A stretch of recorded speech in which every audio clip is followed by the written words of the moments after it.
It's 6 p.m. on Friday here in Korea. Thanks for tuning in. I'm Hwang Ji-hye. And these are the top stories we're following at this hour.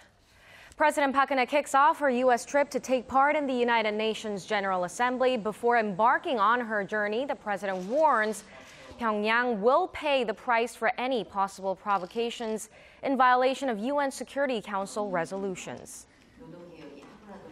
South Korea's foreign minister will meet with his Japanese counterpart in New York next week, raising expectations for a summit between the two countries.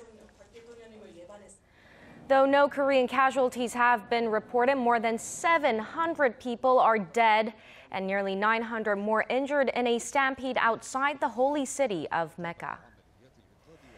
President Park Geun-hye has left for New York to attend two key UN events. She will offer congratulatory remarks on the organization's 70th anniversary and deliver Korea's stance on a slate of major issues up for discussion. Hwang Ji-hye reports. First on President Park Geun-hye's agenda is the UN Sustainable Development Summit. She will give a keynote speech on Saturday where more than 150 world leaders will adopt the 2030 Agenda for Sustainable Development. Later on the same day, President Park will attend a special high-level forum on Korea's Rural Community Development Program, also known as the Semaul Movement. By explaining the global version of the Semaul movement, we anticipate the program will develop into one of international dimensions. At the UN General Assembly on Monday, President Park's second since taking office, she will congratulate the organization on its 70th anniversary, offering a review of its achievements and her recommendations for its future. She is also expected to outline Korea's diplomatic policy goals and reaffirm Korea's desire to contribute to key global issues, including peace and security, as well as climate change. On the sidelines of the UN event, President Park is slated to meet with UN Secretary General Ban Ki-moon and hold summits with her Pakistani and Danish counterparts, respectively, for talks on stronger economic cooperation. Wrapping up her 4-day stay, the president will visit the Korean Cultural Service Center in New York for the opening ceremony of the K-Culture Exhibition Hall in a bid to further spread Hallyu, or the Korean wave. Hwang Ji-hye, Arirang News.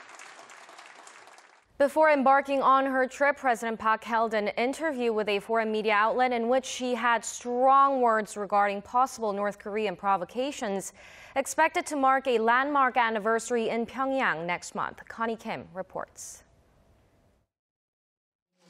Ahead of South Korean President Park Geun-hye's trip to the UN General Assembly, she warned North Korea that it'll pay a high price if it launches a provocation in violation of UN Security Council resolutions. In an interview with Bloomberg on Thursday, President Park said the government is devoting all of its diplomatic efforts to stop Pyongyang from engaging in hostile acts. North Korea hinted at launching a long-range rocket and said it's ready to resume nuclear tests last week, amid growing speculation that a provocation will mark the 70th anniversary of the ruling Workers' Party next month. With the international community keeping a close eye on North Korea for possible provocations, new satellite imagery from 38 North shows new activity at the Punggye-ri site where North Korea conducted its 3 previous nuclear tests. An unusually large number of vehicles were spotted, and an area in front of a tunnel dug before 2012 has been widened at the nuclear test site. 38 North says the purpose of the recent activities at the nuclear site is unclear, saying it could be maintenance. Seoul's Unification Ministry said the Punggye-ri site shows no signs of an imminent nuclear test. Some experts say, however, North Korea could be essentially carrying out a nuclear test should it launch a long-range rocket. North Korea views a long-range rocket and nuclear tests as a set. If the regime launches the long-range rocket, it's just a matter of time before a nuclear test follows. North Korea's previous 3 nuclear tests all came within 6 months of a North Korean long-range rocket launch. Connie Kim, Arirang News. With this year being the largest UN General Assembly in terms of attendance, Seoul is looking to maximize the benefits of expanding its diplomatic presence and seeking cooperation for denuclearizing Pyongyang. Song Ji-sun sheds more light on what's scheduled for Seoul's diplomacy talks at the UN headquarters. At this year's 70th UN General Assembly, Seoul wants to cement its status as a role model to help others emulate South Korea's success. That begins with sharing its Hema movement for countries seeking economic development through modernizing agricultural society.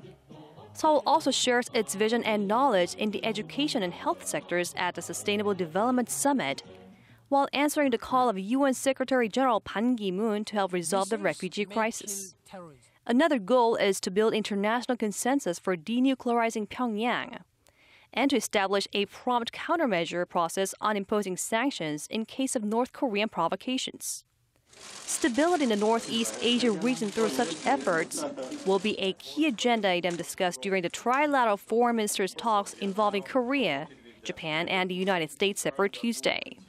Foreign Minister Yoon Byung-se will meet up with his Japanese counterpart, Fumio Kishida, the following day, likely to discuss Japan's wartime sexual enslavement of Korean women, as summit talks between the two countries hinge on resolving the issue by way of Japan issuing a formal apology. Yoon will also sit down with foreign ministers of a dozen other countries, including the UK, Germany, and Iran over the 2 days, and with regional blocs like the Arab League and Community of Latin American and Caribbean states to improve political and economic ties. 송지선, Arirang News. In just a few hours, Chinese President Xi Jinping will be welcomed at the White House by President Barack Obama. U.S. officials say President Xi is expected to release a landmark statement on climate change. The Chinese president's first state visit on Friday comes after a private dinner with his U.S. counterpart at the Blair House a day before, which provided an opportunity for the two leaders to share views in a relatively casual setting while fine-tuning details of their summit. The conversation is believed to have centered on China's alleged cyber espionage on the U.S., Beijing's military buildup in the South China Sea, and efforts to denuclearize North Korea. The presidential office of Cheongwade has launched a probe into the Defense Acquisition Program Administration over suspicions of mishandling a multi-billion-dollar Korean fighter jet project. Kim Hyun-bin has more. According to a Defense Ministry official on Friday, the Senior Secretary for Civil Affairs on Thursday demanded that the Defense Acquisition Program Administration hand over related documents of the questionable KFX project. The military official says the DAPA is preparing related documents to submit to the top office. The presidential probe will reportedly focus on the unsuccessful transaction with U.S. fighter jet manufacturer Lockheed Martin, as well as the design of the KFX jets. The KFX project came under scrutiny after 4 major technologies, including active electronically scanned array radar, along with related radar components, were blocked for export by the U.S. government due to its technology trade protection policy. Under the agreement between DAPA and Lockheed Martin last April, 25 technologies were to be exported after a sideline deal was reached to purchase 40 F-35A fifth-generation jets earlier this year. The U.S. State Department has 21 technologies still pending, although the DAPA says approval is almost assured. The KFX project is estimated to cost 18 trillion won, or a little over $15 billion, including research and development, to produce 120 homegrown combat jets to replace the country's aging fleet by 2025. Kim Hyun-bin, Arirang News. We're just a few days ahead of the biggest national holiday, and President Park Geun-hye extended wishes for a happy and safe Chuseok, or Korean Thanksgiving, falling on Sunday this year. In a video message posted on her Facebook page and the website of the presidential office of Cheongwade on Friday, President Park thanked the people for the support she's received so far, saying it has helped the country weather through difficult times. She also pledged to make further efforts to help revive the local economy.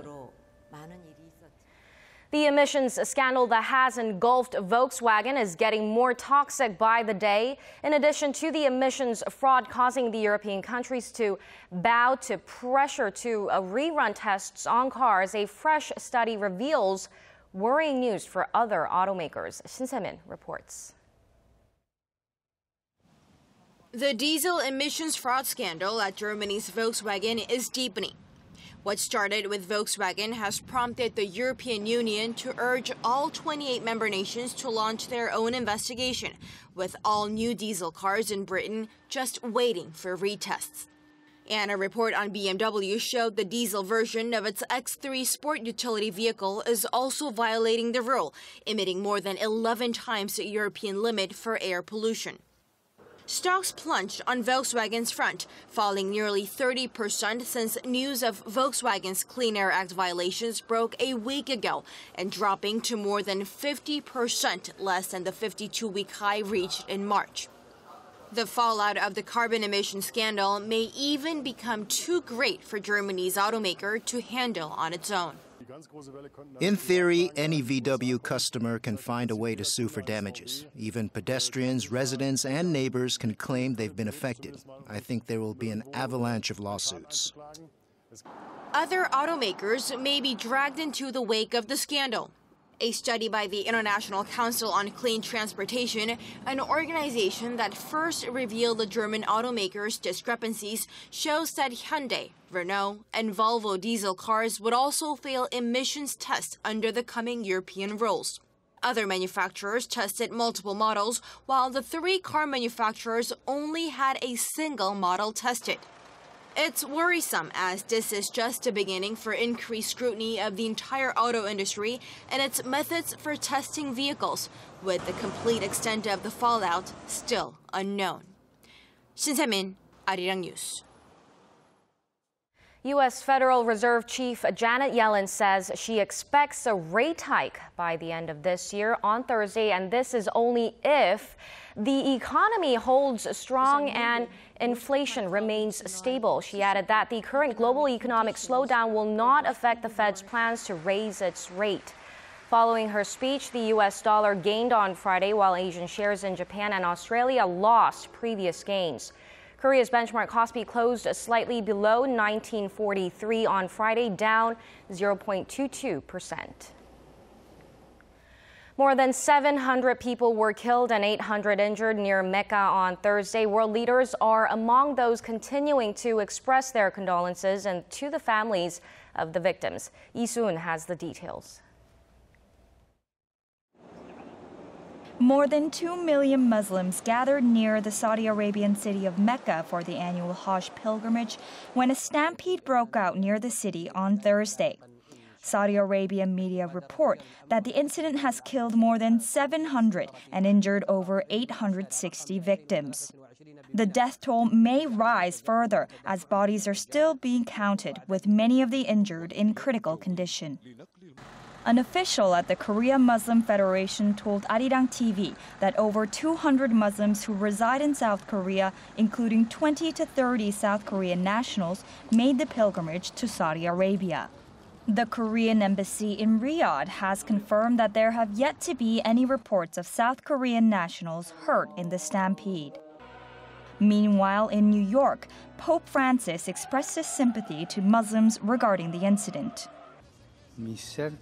I give my sentiments of closeness in the face of tragedy that your people have suffered today in Mecca.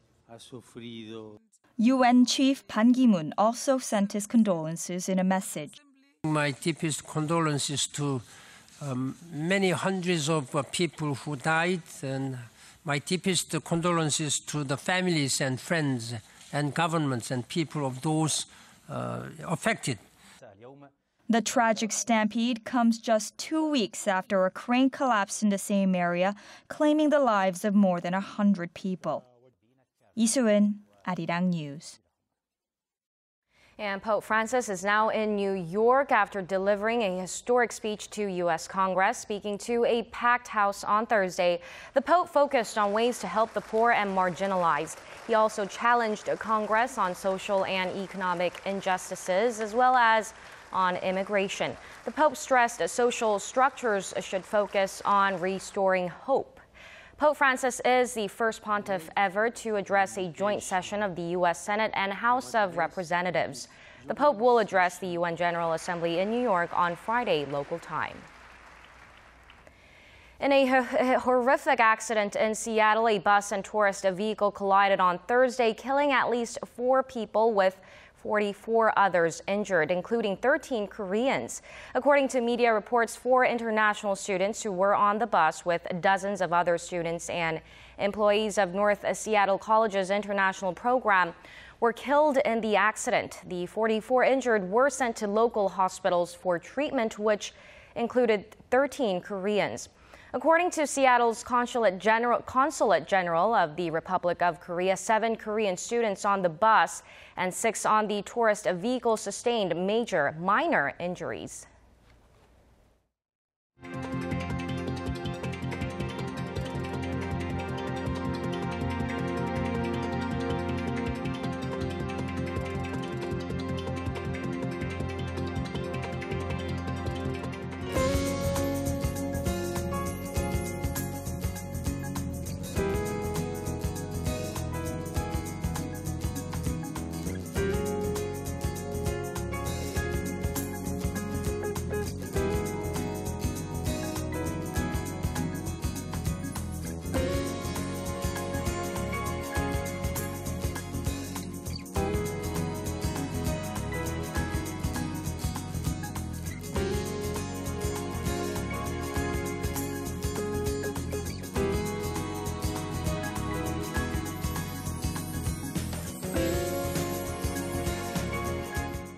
And that brings us to the end of our newscast. More updates coming up at 10 p.m. Korea time, so stay tuned and goodbye for now.